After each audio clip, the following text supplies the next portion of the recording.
This is first questions. Last weekend, Russia cut off natural gas supplies to Europe. And do you expect the natural gas prices to rise further? Yeah, I think they cut it off at a point where it didn't do as much harm as it could do because inventories of natural gas inventories in Europe So 80%. had filled to 80%, right? And they're on track now probably to filling to about 90% by the end of October. If Russia still had kept the supply flowing, they probably could have gotten to 95%.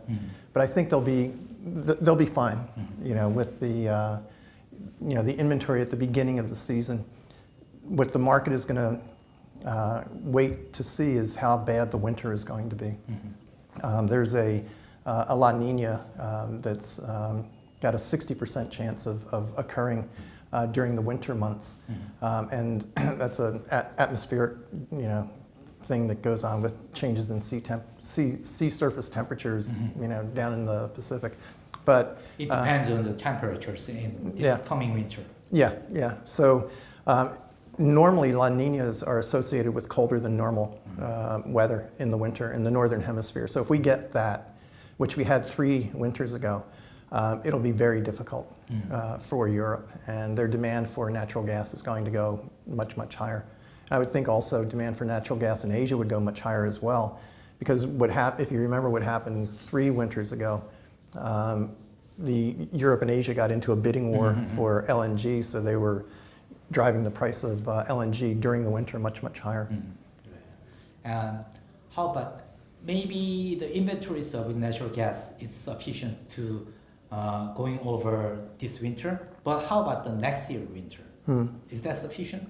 No, it's going to be difficult again. If Russia just keeps all of its gas offline, which I think is going to happen, then they're going to be back to being the best bid in the global market for LNG, beginning in March and April and going all the way again through October to get ready for the winter of 2023, 2024.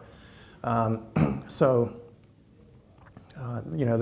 it won't be as much of a shock though. I mean, this winter is most severe one. Most severe, and I think that's it caught everyone off guard, and now they've had to scramble. They've been sourcing heating oil globally.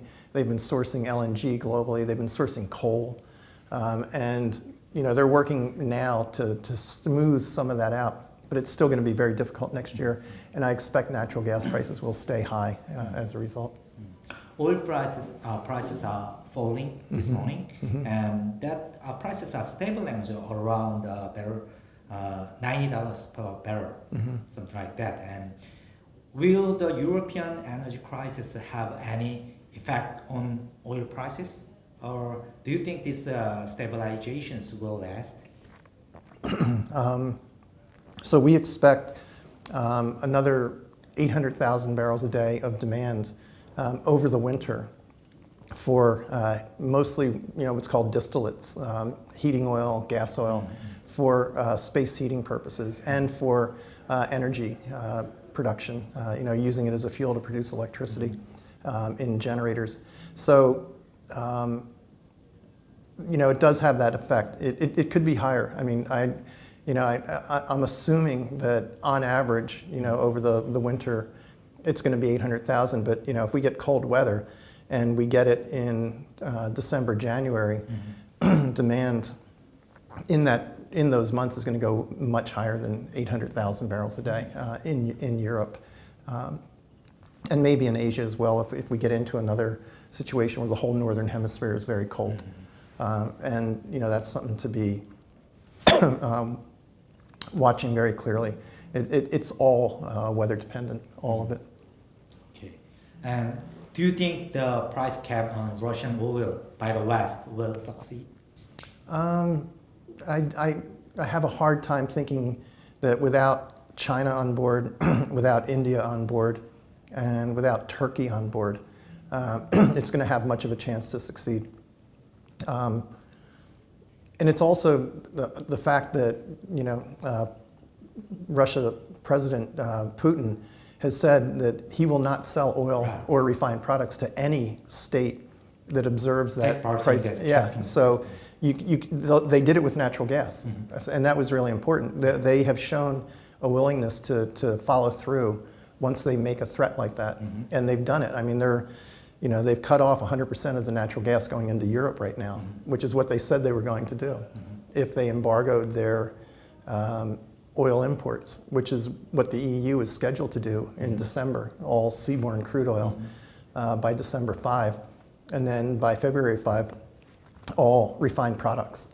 So they will follow through on that, and we'll see, because maintaining revenue for Russia, it doesn't matter to them how that revenue is generated. So if the volume of oil that's being sold goes down, they just reduce the volume even more and make the price go higher, and they keep the revenue high or growing. So they've got that one figured out. So I think that's more than likely what we're going to see, in the winter, if it even looks like there's a chance that it could be successful.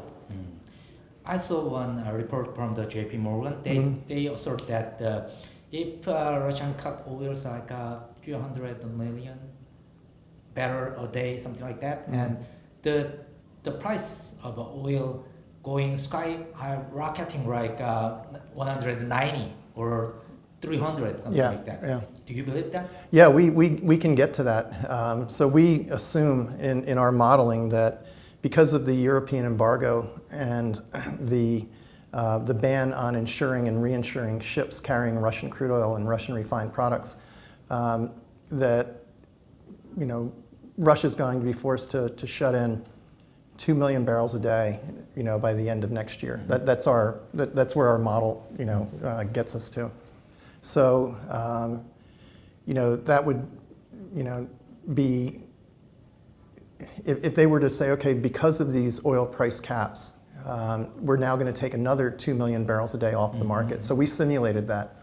And by the end of next year, depending on when they did it, so we assume that they did it at the end of this year, you could see prices going through $220 a barrel, for Brent. So that's a very real possibility.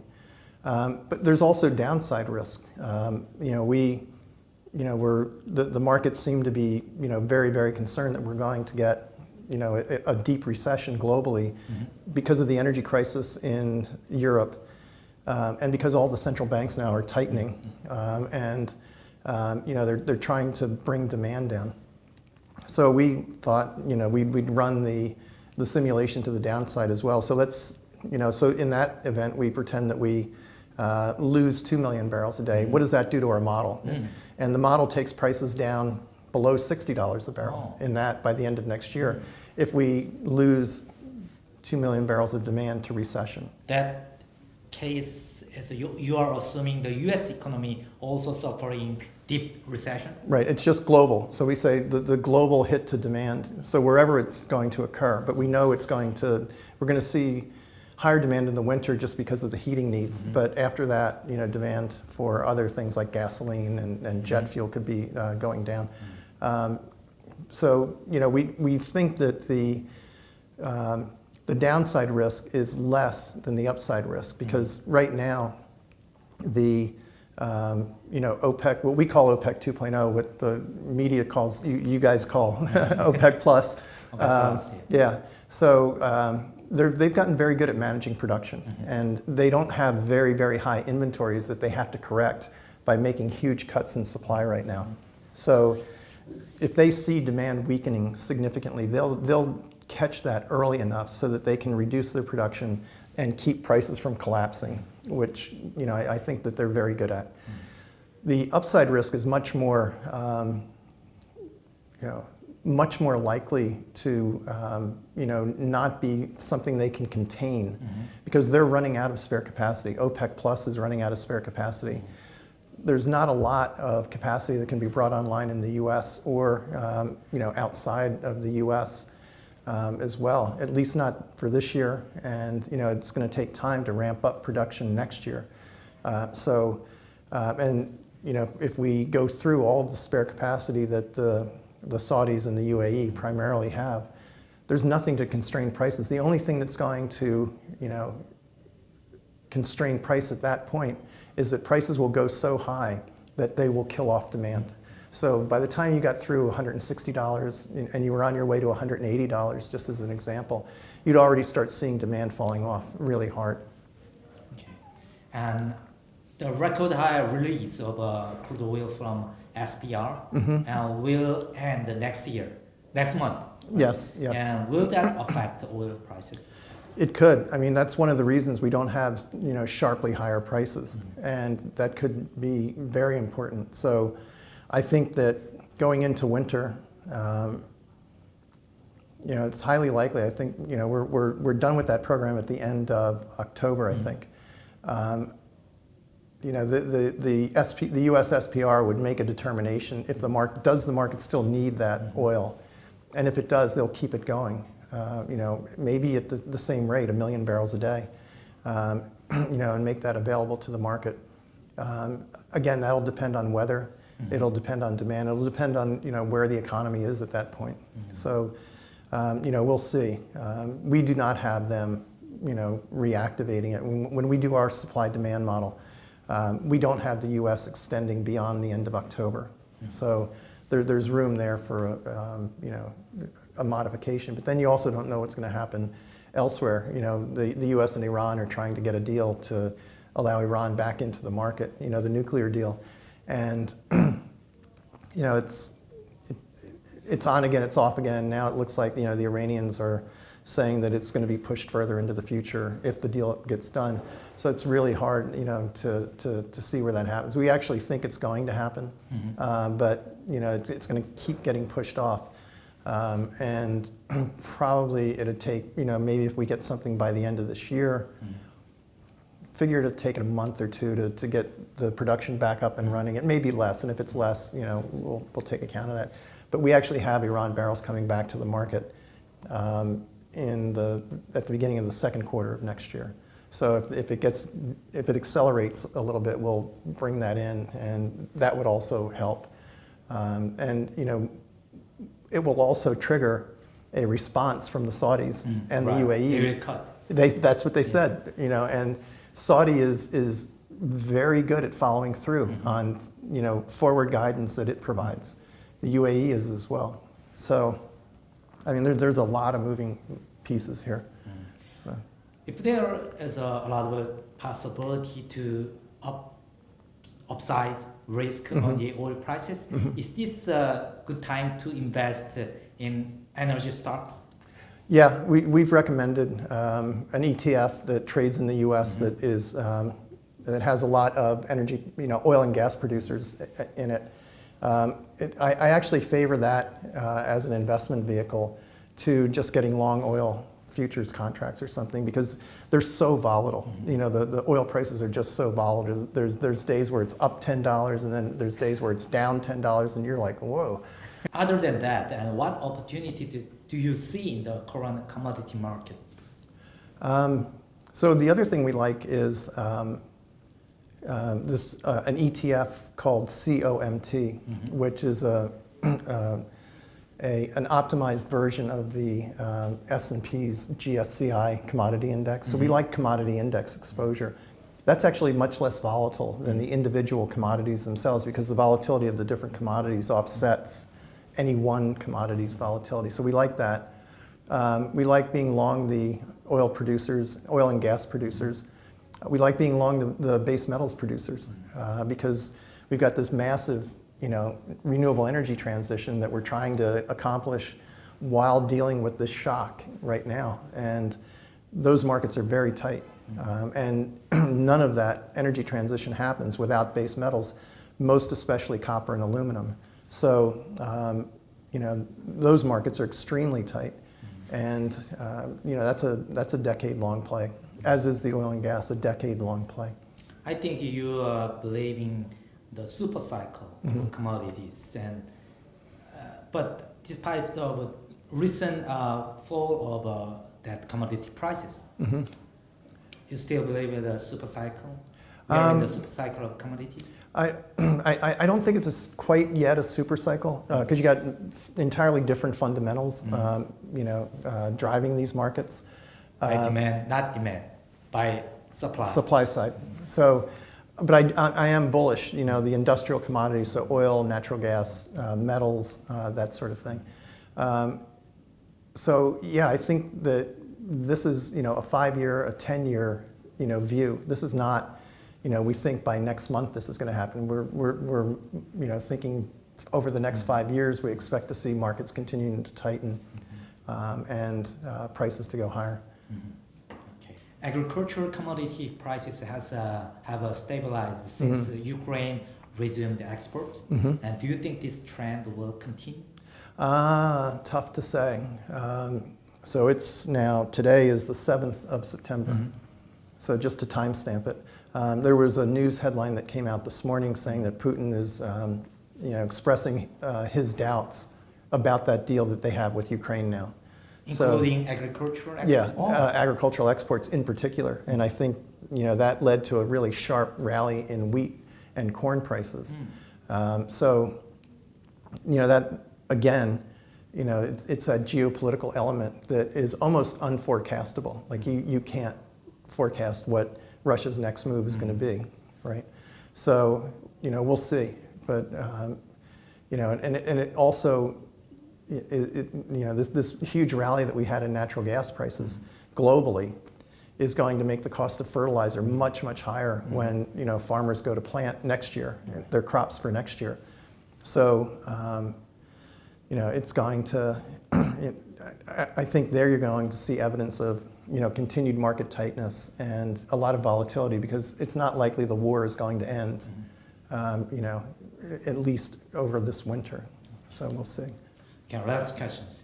Despite the global economic uncertainties, gold prices continue to weaken. It is somewhat different from the past. What are your thoughts on gold? Great question. Really good.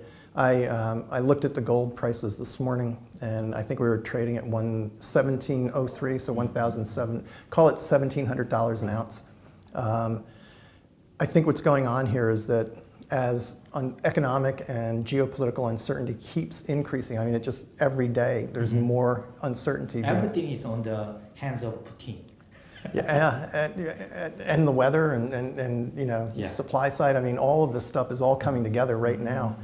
And in that world where uncertainty keeps going higher, you have a demand for safe havens. And normally that's gold, but it's also the US dollar. And the US dollar has been making record highs, for the past couple of weeks now.